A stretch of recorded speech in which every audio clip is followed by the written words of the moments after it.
జనవరి 25 తిరుమలలో అర్ధబ్రహ్మోత్సవం గురించి మీకు తెలుసా? అసలు అర్ధబ్రహ్మోత్సవం అంటే ఏమిటి? ఏ ఏ వాహనాలపై స్వామివారి దర్శనమిస్తారో ఈ వీడియోలో చూద్దాం. సూర్య జయంతి సందర్భంగా తిరుమల శ్రీ వెంకటేశ్వర స్వామివారు ఒకే రోజున 7 వాహనాలపై ఊరేగుతూ భక్తులకు దర్శనమిచ్చే అద్భుతమైన ఘట్టమే ఈ రథసప్తమి. దీనినే మినీ బ్రహ్మోత్సవం అని, అర్ధబ్రహ్మోత్సవం అని కూడా అంటారు. సాధారణంగా బ్రహ్మోత్సవాలు 9 రోజులు జరుగుతాయి. కానీ రథసప్తమి నాడు మాత్రం సూర్యోదయం నుండి చంద్రోదయం వరకు స్వామివారు 7 వాహనాలపై 4 మాడవీధుల్లో విహరిస్తూ భక్తులకు దర్శనమిస్తారు.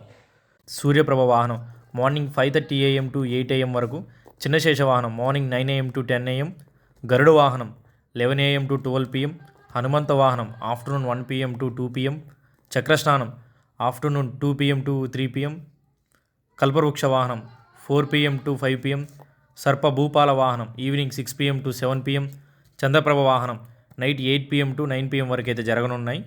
సూర్యుని వెలుగుతో మొదలై చంద్రుని చల్లదనంతో ముగిసే ఈ అపురూపమైన అద్భుతమైన వేడుకను దర్శించుకోండి.